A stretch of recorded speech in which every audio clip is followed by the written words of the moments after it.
تمام تعریفیں خداوند بزرگ و برتر کی ہیں جو تمام مخلوقات کے رزق کا ضامن ہے اور جس کی گرفت آسمانوں کی بلندیوں سے سمندروں کی گہرائیوں تلک ہے۔ ہم اسی کی رحمت خاص کے امیدوار ہیں۔ ناظرین، واقع غدیر خم کیا ہے؟ اہل تشیع یعنی شیعہ عید غدیر کیوں مناتے ہیں؟ کیا عید غدیر منانا جائز ہے؟ برادران اہل سنت کا اس حوالے سے کیا موقف ہے؟ یہی ہماری آج کی ویڈیو کا عنوان ہوگا اور ہم آج آپ کو اس حوالے سے مکمل اور مستند ترین معلومات فراہم کریں گے۔ ناظرین، واقع غدیر خم تاریخ اسلام کا اہم ترین اور سچا واقعہ ہے جو اہل سنت اور اہل تشیع کی تمام کتابوں میں موجود ہے، اور اس واقعے پر کسی کو کوئی شک و شبہ اور اعتراض نہیں۔ یہ واقعہ پیغمبر اسلام نبی رحمت صلی اللہ علیہ وآلہ وسلم کے حجۃ الوداع یعنی آخری حج سے واپسی پر غدیر خم نامی جگہ پر ہجرت کے 10ویں سال 18 ذوالحج کو پیش آیا۔ ناظرین، غدیر خم مکہ اور مدینہ کے درمیان ایک مقام کا نام ہے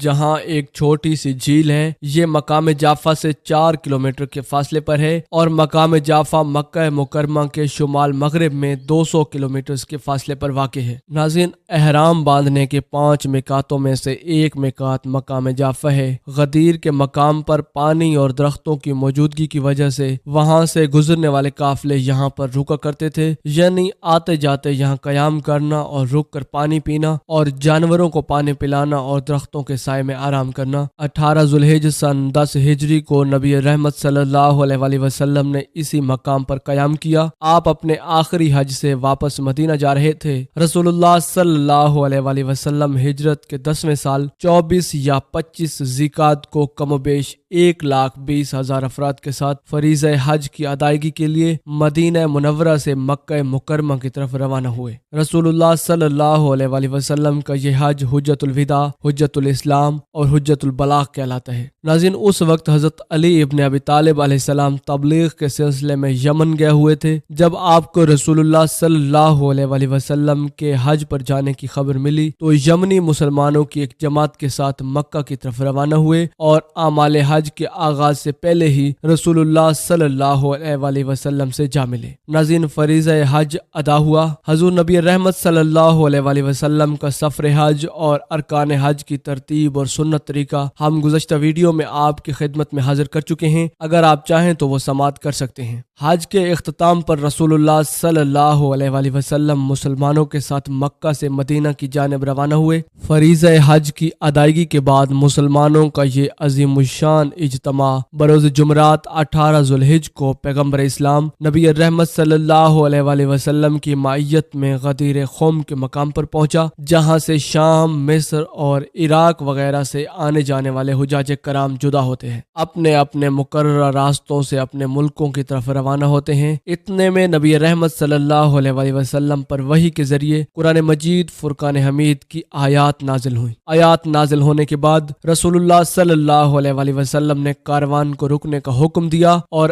آگے نکل جانے والوں کو واپس پلٹنے اور پیچھے رہ جانے والوں کو جلدی جلدی غدیر خم کے مقام پر آپ تک پہنچنے کا حکم دیا۔ نماز ظہر ادا کرنے کے بعد نبی رحمت صلی اللہ علیہ وآلہ وسلم نے خطبہ دیا جو خطبہ غدیر کے نام سے مشہور ہوا، اور اس ضمن میں اللہ کے نبی نے ارشاد فرمایا، حمد و ثنا صرف اللہ کے لیے ہے اور اسی پر ایمان رکھتے ہیں، اپنے نفس کی شرانگیزیوں اور اپنے کردار کی برائیوں سے پناہ مانگتے ہیں۔ خداوند لطیف و خبیر نے مجھے خبر دی ہے کہ مجھے بہت جلد اس کے پاس بلایا جائے گا اور میں اس کے بلاوے پر لبیک کہوں گا۔ میں تم سے پہلے حوض کوثر کے کنارے حاضر ہوں گا اور تم اسی حوض کے کنارے میرے پاس لائے جاؤ گے، پس دیکھو کہ میرے بعد ثقلین کے ساتھ کیا سلوک روا رکھتے ہو۔ یہ اللہ کی کتاب ہے اور میری اطرت یعنی اہل بیت ہے۔ ناظرین، الفاظ ہیں کہ آپ صلی اللہ علیہ وآلہ وسلم نے فرمایا، اے لوگو، آگاہ ہو جاؤ کہ میں بھی انسان ہوں، قریب ہے کہ اللہ کا قاصد یعنی موت کا فرشتہ میرے پاس آئے اور میں اس کی دعوت قبول کر لوں۔ میں اپنے بعد تم میں 2 بھاری چیزیں چھوڑے جا رہا ہوں، اللہ کی کتاب اور میری اطرت یعنی میرے اہل بیت۔ پھر حضور نبی رحمت صلی اللہ علیہ وآلہ وسلم نے فرمایا، میں اپنے اہل بیت کے معاملے میں تمہیں اللہ سے ڈراتا ہوں، میں اپنے اہل بیت کے معاملے میں تمہیں اللہ سے ڈراتا ہوں، میں اپنے اہل بیت کے معاملے میں تمہیں اللہ سے ڈراتا ہوں۔ اور پھر یوں نبی رحمت صلی اللہ علیہ وآلہ وسلم اہل بیت کے معاملے میں لوگوں کو ترغیب دلاتے رہے۔ اس کے بعد رسول اللہ صلی اللہ علیہ وآلہ وسلم نے اپنے اپنے چچا زاد بھائی اور اپنے داماد حضرت علی ابن ابی طالب علیہ السلام کا ہاتھ پکڑ کر اٹھا لیا،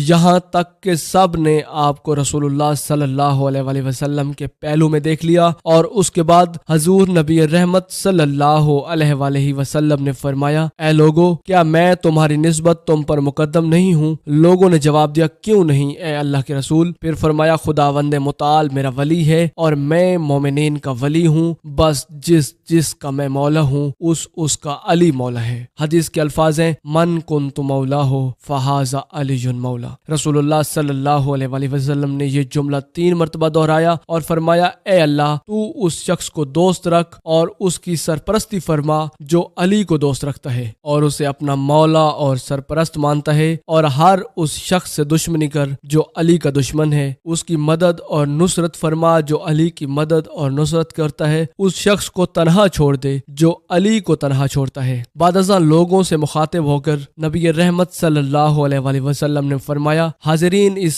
پیغام کو غائبین تک پہنچا دیں۔ ناظرین، ابھی اجتماع منتشر نہ ہوا تھا کہ حضرت جبرائیل علیہ السلام دوبارہ نازل ہوئے اور خدا کی طرف سے رسول اللہ صلی اللہ علیہ وآلہ وسلم پر آیت اکمال نازل کر دی، جس میں ارشاد ہوا، آج میں نے تمہارے دین کو کامل کر دیا اور تم پر اپنی نعمت پوری کر دی اور تمہارے لیے اسلام کو بحیثیت دین پسند کر لیا۔ اس موقع پر لوگوں نے حضرت علی ابن ابی طالب علیہ السلام کو مبارکباد پیش کی۔ حضرت ابوبکر اور حضرت عمر رضی اللہ تعالی عنہما مبارکباد پیش کرنے والوں میں پیش تھے اور باقی صحابہ کرام رضی اللہ تعالی عنہما اجمعین ان کے پیچھے۔ حضرت عمر بن خطاب مسلسل کہہ رہے تھے، مبارک ہو اے علی، آپ ہر مومن مرد اور عورت کے مولا ہو گئے ہیں۔ ناظرین، غدیر خم میں حاضر افراد کی تعداد کے بارے میں مورخین کے درمیان اختلاف ہے۔ بعض لوگوں نے ان کی تعداد 10,000، بعض نے 12,000، بعض نے 17,000 اور بعض نے 70,000 اور بعض مورخین نے 1,20,000 بھی نقل کی ہے۔ ناظرین، تاریخ اسلام میں کم ہی ایسا کوئی واقعہ ہوگا جو سند اور وقوع کے لحاظ سے اس قدر قوی اور مستحکم ہو۔ حدیث غدیر کے کئی راوی ہیں۔ اہل بیت میں سے حضرت علی ابن ابی طالب علیہ السلام، حضرت سیدہ فاطمہ الزہرا سلام اللہ علیہا، حضرت امام حسن اور حضرت امام حسین علیہ السلام، اور اس کے علاوہ 110 صحابہ کرام بھی راویین ہیں، جن میں حضرت عائشہ بنت ابی بکر رضی اللہ تعالی عنہا، حضرت عمر بن خطاب، حضرت عثمان بن عفان، حضرت سلیمان فارسی، حضرت ابو ذر غفاری، حضرت زبیر بن عوام، حضرت جابر بن عبداللہ انصاری، حضرت عباس بن عبد المطلب اور حضرت ابو ہریرہ رضی اللہ تعالی عنہما اجمعین شامل ہیں۔ واقع غدیر کے وقت غدیر خم کے مقام پر تقریباً کئی صحابہ نے اس حدیث کو بلا واسطہ نقل کیا ہے۔ اس کے بعد تابعین ہیں، جن میں سے 83 افراد نے یہ حدیث نقل کی ہے۔ تابعین کے بعد دوسری صدی ہجری سے لے کر 14ویں صدی ہجری تک 360 علماء اہل سنت نے یہ حدیث نقل کی ہے۔ شیعہ محدثین اور علماء میں سے بے شمار افراد نے اس حدیث یعنی حدیث غدیر کو اپنی کتابوں میں لکھا ہے۔ بہت سے محدثین حدیث غدیر کو حدیث حسن اور بہت سے دوسرے اس کو حدیث صحیح سمجھتے ہیں۔ تمام شیعہ محدثین اور بعض اکابرین اہل سنت اس کو حدیث متواتر سمجھتے ہیں۔ ناظرین، شیعہ اور سنی مفسرین کے مطابق قرآن مجید فرقان حمید کی چند آیات حجت الوداع کے موقع پر واقع غدیر کے سلسلے میں نازل ہوئیں، جن میں سورہ مائدہ کی آیت نمبر 3 اور آیت نمبر 67 اور سورہ معارج کی آیت 1 اور 2 ہیں۔ ناظرین، اسی حوالے سے روایات میں ایک واقعہ نقل ہوا ہے کہ جب رسول اللہ صلی اللہ علیہ وآلہ وسلم نے حضرت علی ابن ابی طالب علیہ السلام کے حوالے سے یہ اعلان کیا تو نعمان بن حارث فاری نامی ایک شخص آپ کے قریب آیا اور اعتراض کی حالت میں کہنے لگا، تو نے ہمیں توحید اور اپنی رسالت پر ایمان لانے اور جہاد، حج، روزہ، نماز اور زکوٰۃ کا حکم دیا اور ہم نے بھی قبول کیا، لیکن تو اس پر راضی نہ ہوا اور اب اس نوجوان کو مقرر کیا اور اس کو ہمارا مولا قرار دیا۔ کیا یہ اعلان تو نے اپنی طرف سے کیا یا خدا کی جانب سے؟ رسول اللہ صلی اللہ علیہ وآلہ وسلم نے فرمایا، یہ اعلان خدا کی جانب سے تھا۔ تو اس نے انکار کی حالت میں کہا، اگر یہ اعلان خدا کی جانب سے تھا تو پھر ایک پتھر آسمان سے میرے سر پر گرے۔ اسی حالت میں آسمان سے ایک پتھر اس کے سر پر گرا اور وہ ہلاک ہو گیا۔ اس کے بعد یہ آیات نازل ہوئیں، ایک طلب کرنے والے نے طلب کیا اس عذاب کو جو ہونے ہی والا ہے، کافروں کے لیے اسے کوئی ٹالنے والا نہیں ہے۔ ناظرین، غدیر خم کے حوالے سے حضرت علی ابن ابی طالب علیہ السلام فرماتے ہیں، اے مسلمانوں اور اے مہاجرین و انصار، کیا تم نے نہیں سنا کہ رسول خدا نے غدیر کے دن مجھے تمہارا مولا قرار دیا؟ اور سب نے کہا، ہاں ایسا ہی ہے۔ سیدہ فاطمہ فاطمۃ الزہرا سلام اللہ علیہا فرماتی ہیں، گویا تم نہیں جانتے رسول اللہ صلی اللہ علیہ وآلہ وسلم نے غدیر کے دن کیا فرمایا۔ خدا کی قسم، اس دن آپ نے مقام ولایت و امامت کو علی کے لیے مقرر اور استوار فرمایا تاکہ اس منصب کی نسبت تمہاری لالچ کی رسی کو کاٹ ڈالے۔ امام حسن ابن علی علیہ السلام نے فرمایا، مسلمانوں نے رسول اللہ صلی اللہ علیہ وآلہ وسلم کو دیکھا اور آپ کی بات سنی جب روز غدیر میں بابا کا ہاتھ پکڑ لیا اور ان سے مخاطب ہو کر فرمایا، جس کا میں مولا اس کا علی مولا۔ امام حسین ابن علی علیہ السلام فرماتے ہیں، رسول اللہ صلی اللہ علیہ وآلہ وسلم نے میرے بابا جان علی کو تمام آداب کے ساتھ پرورش فرما کر علی کو روحانی اور نفسیاتی لحاظ سے مستحکم کیا، عہدہ امامت ان کے سپرد کیا اور غدیر کے دن فرمایا، لوگوں جس کا میں مولا اس کا علی مولا ہے۔ حضرت امام علی رضا علیہ السلام فرماتے ہیں، روز غدیر آسمان والوں کے نزدیک اہل زمین کی نسبت زیادہ مشہور ہے۔ اگر لوگ اس دن کی قدر اور عظمت سے واقف ہوتے، بے شک فرشتے ہر روز 10 مرتبہ ان کے ساتھ مصافحہ کرتے۔ ناظرین، اس واقعے میں کوئی شک اور شبہ نہیں اور یہ حقیقت ہے جو بیان ہو چکی ہے۔ اب بات کرتے ہیں عید غدیر کی۔ اہل تشیع یعنی شیعہ اس واقعے سے حضرت علی ابن ابی طالب علیہ السلام کے لیے خلافت بلا فصل ثابت کرتے ہیں اور ان کا عقیدہ ہے کہ اس حدیث سے ثابت ہوتا ہے کہ حضرت علی ابن ابی طالب علیہ السلام بلا فصل خلیفہ ہیں اور ان سے پہلے تینوں خلفاء کی خلافت ناجائز ہے، اور اسی لیے اہل تشیع ماہ ذو الحج کی 18 تاریخ کو اسی خطبے کی مناسبت سے عید مناتے ہیں اور اسے عید غدیر کا نام دیا جاتا ہے۔ اہل تشیع کا حضرت علی ابن ابی طالب علیہ السلام کی فضیلت اور اس تناظر میں ان کے خلافت کا دعویٰ انتہائی قوی اور حقیقت پسند بھی ہے، کیونکہ مولا کائنات کے فضائل اور کمالات جو بیان ہوئے ہیں ان کی ہمسری بعد از پیغمبر اسلام کسی بھی انسان کے بس میں نہیں ہے۔ قرآن کریم نے بھی جو معیار فضیلت بیان کیے ہیں اس پہ مولا کائنات کا ہمسر کوئی نہیں۔ اہل سنت ایک روایت جس سے خلافت حضرت ابوبکر رضی اللہ تعالی عنہ کا دفاع کرتے ہیں کہ حضور نبی رحمت صلی اللہ علیہ وآلہ وسلم نے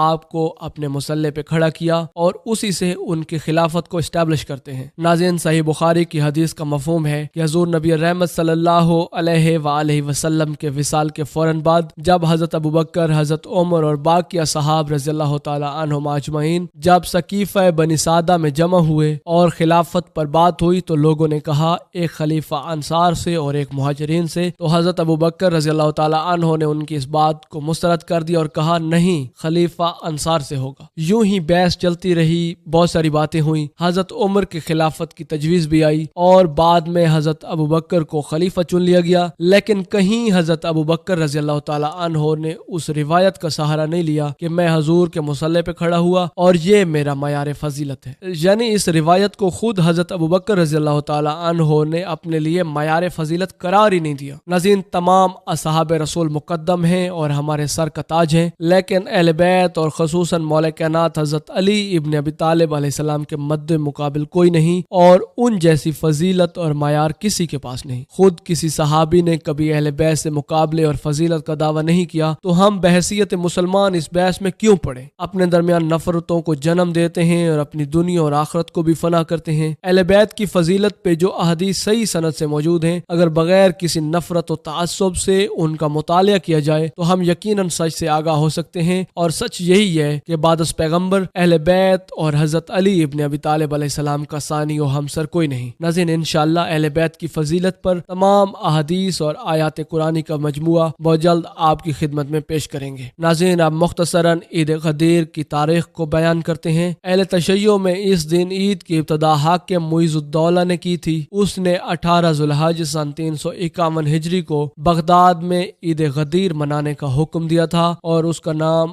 عید غدیر خم رکھا تھا۔ اہل سنت کے نزدیک اس عید غدیر کی شریعت میں کوئی حقیقت نہیں۔ دوسری طرف ماہ ذو الحج کی 18 تاریخ کو حضرت عثمان بن عفان رضی اللہ تعالی عنہ کی شہادت بھی اہل سنت روایت کرتے ہیں، لیکن تاریخ میں ان کی تاریخ شہادت پہ اختلاف ہے اور 18 ذو الحج کو ان کی شہادت کی تاریخ کی روایت کمزور ہے۔ اہل سنت کا یہ موقف ہے کہ حضرت عثمان کی مخالفت میں اہل تشیع یہ دن مناتے ہیں، جبکہ اہل تشیع کے نزدیک اہل سنت کا یہ موقف غلط ہے اور وہ کہتے ہیں کہ حضرت عثمان بن عفان کی شہادت کی تاریخ میں اختلاف ہے۔ ناظرین، اہل سنت میں دیوبند مکتبہ فکر کے مطابق دین اسلام میں صرف 2 عیدیں ہیں، ایک عید الفطر اور دوسری عید الاضحیٰ، جبکہ بریلوی مکتبہ فکر عید میلاد النبی بھی مناتے ہیں۔ دیوبند مکتبہ فکر کے مطابق